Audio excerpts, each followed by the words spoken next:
اسی روایت میں کہا کہ جو اس وقت حضور علیہ الصلوۃ والسلام کے ساتھ موجود تھے تو وہ حضرت علی تھے جو رسول اللہ صلی اللہ علیہ وسلم کا دفاع کر رہے تھے۔ تو یہ بات یاد رکھیں، یہی پیر عبد القادر صاحب کہتے ہیں کہ جھوٹ تو اللہ کے رسول علیہ الصلوۃ والسلام کے بارے میں بھی بولا جائے تو جھوٹ ہوتا ہے۔ تو ہم تو شان و عظمت کو ماننے والے ہیں، صحابہ کی عظمت و اہل بیت کی عظمت کو مانتے ہیں، لیکن جھوٹ ہوتا ہے، جھوٹ کو کسی صورت میں تسلیم کرنے کے لیے تیار نہیں۔ ابھی یہ جو روایت پڑھی گئی ہے فضائل الصحابہ سے، اس کے جب ہم ترک جمع کرتے ہیں تو امام حاکم نے جب اس کا ایک طریق اپنی مستدرک میں ذکر کیا جلد 3 تو اسی روایت کو امام حاکم لے کے آئے ہیں سیدنا حضرت ابو عبیدہ ابن الجراح رضی اللہ تعالیٰ عنہ کی مناقب میں۔ امام ابن حبان جب اس روایت کو لے کے آئے تو وہ حضرت طلحہ رضی اللہ تعالیٰ عنہ کے مناقب میں لے کے آئے، اور جب ہم اس روایت کو کھول کے دیکھتے ہیں، اس روایت میں تو باقاعدہ لفظ موجود ہے کہ ابو بکر صدیق رضی اللہ تعالیٰ عنہ فرماتے ہیں جب میں نے آ کے دیکھا جو رسول پاک صلی اللہ علیہ وسلم کے ساتھ مل کے حضور کے دفاع میں کفار کے خلاف شخص لڑ رہا تھا، فرماتے ہیں فَإِذًا هُوَ ابو عبیدہ بن الجراح رضی اللہ تعالیٰ، جب میں نے دیکھا تو وہ کوئی اور شخص نہیں تھا، وہ حضرت ابو عبیدہ ابن الجراح رضی اللہ تعالیٰ عنہ تھے جو حضور علیہ السلام کا دفاع کر رہے تھے۔ اب حدیث میں لفظ موجود ہے کہ وہ جو شخص موجود تھا وہ کون تھا؟ حضرت ابو عبیدہ، اور پیر صاحب کہتے ہیں وہ شخص کون تھا؟ حضرت علی رضی اللہ تعالیٰ۔ تو پیر صاحب جھوٹ تو اللہ کے نبی علیہ الصلوۃ والسلام کے بھی بارے میں بولا جائے تو جھوٹ ہوتا ہے، وہ جائز نہیں ہے۔ تو جب حضور کے بارے میں جھوٹ بولا جائے تو وہ درست نہیں ہے، وہ قابل قبول نہیں ہے۔ تو حضرت مولا علی کے بارے میں جو جھوٹ بولا جائے وہ بھی قابل قبول نہیں ہے۔ اس کے ترک اٹھا کے دیکھیں، یہ صحیح ابن حبان کا 6980 نمبر طریق ہے، اور اسی طرح جو مستدرک کے حاکم ہے اس کی روایت نمبر ہے 5234 نمبر روایت ہے۔ تو ان میں حضرت ابو عبیدہ ابن الجراح رضی اللہ تعالیٰ عنہ کا نام موجود ہے۔ ابھی ہم جب دیکھتے ہیں جنگ احد ہی کے حوالے سے، ایک تو اس سلسلے میں پیر صاحب نے یہ بھی بات کی کہ اس کا جواب بھی دینا ضروری ہے کہ علامہ ابراہیم قندوزی ہیں، انہوں نے ایک کتاب لکھی ہے ینابیع المودہ، عرب و عجم میں بڑی معتبر کتاب مانی جاتی ہے۔ اس میں یہ لکھا ہے کہ نبی کریم علیہ الصلوۃ والسلام نے فرمایا جنگ احد کے دن علی کا ثبات قدم دکھانا پوری امت کے اعمال سے افضل ہے۔ اب سوال یہ پیدا ہوتا ہے کہ یہ جو کتاب ہے ینابیع المودہ، ہمیں اس میں کوئی مذائقہ یا اعتراض نہیں کہ مولا علی ثابت قدم رہے، یقیناً ثابت قدم رہے، جس طرح صدیق اکبر و فاروق اعظم رضی اللہ تعالیٰ عنہما حضور علیہ الصلوۃ والسلام کے ساتھ ثابت قدم رہے، مولا علی مرتضیٰ شیر خدا بھی ثابت قدم رہے، جو صحابہ کا ذکر حدیث میں موجود ہے یہ ثابت قدم رہے، لیکن جھوٹی بات جو ہے وہ قابل قبول نہیں ہے۔ اب ینابیع المودہ جو کتاب ہے، پیر صاحب نے اس کو اہل سنت کی موت پر کتاب ثابت کرنے کی کوشش کی ہے، جبکہ پیر صاحب اگر اہل تشیع کی تصانیف پر جو کتابیں لکھی گئی ہیں ان کتابوں کو دیکھ لیتے تو یہ بالکل واضح ہو جاتا کہ ینابیع المودہ اہل سنت کی موت پر کتاب نہیں ہے، بلکہ الذریعہ الی تصانیف شیعہ، آقا بزرگ طحرانی جو اس کے مصنف ہیں انہوں نے اس میں کتاب میں لکھا ہے کہ ینابیع المودہ یہ اہل تشیع کی موت پر کتاب ہے۔ تو جس کو شیعہ اپنی موت پر کتاب تسلیم کر رہے ہیں اس کو سنیوں کے کھاتے میں ڈال کے کہنا کہ یہ سنیوں کے موت پر کتاب ہے، یہ خیانت اور غلط بیانی سے بات کم نہیں ہے۔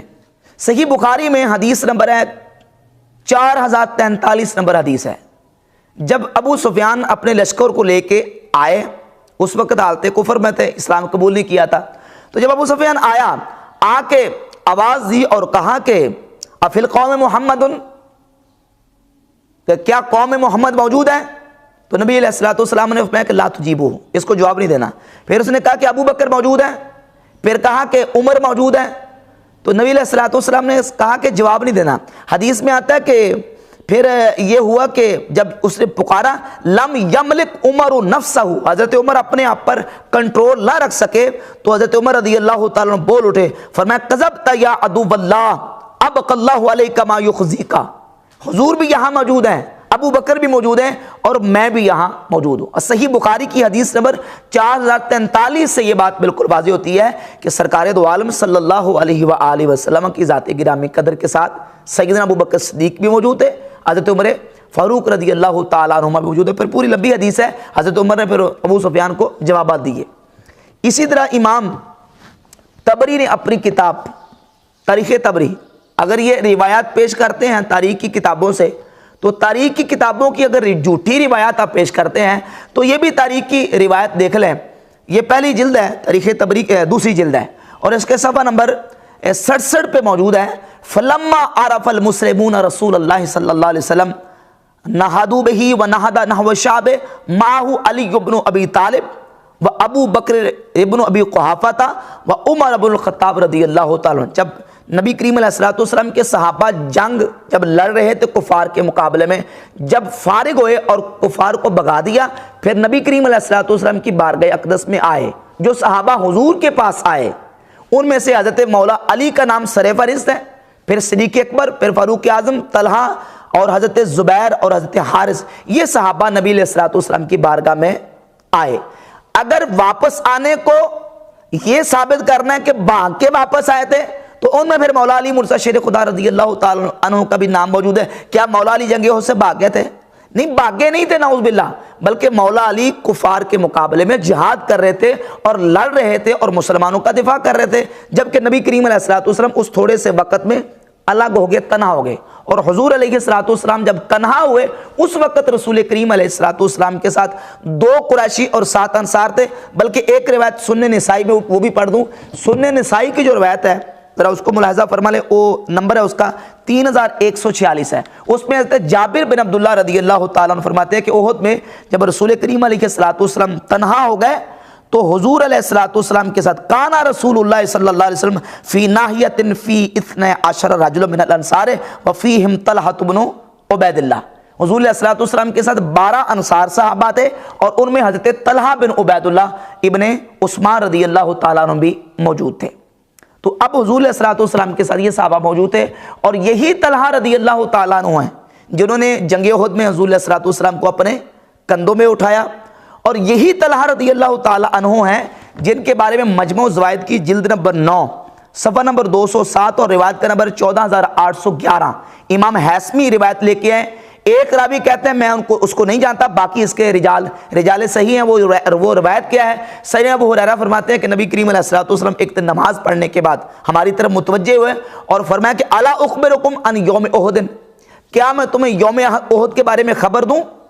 تو حضور علیہ الصلوۃ والسلام نے خبر دی. فرمایا وما معی الا جبریل عن یمینی وطلحہ عن یساری.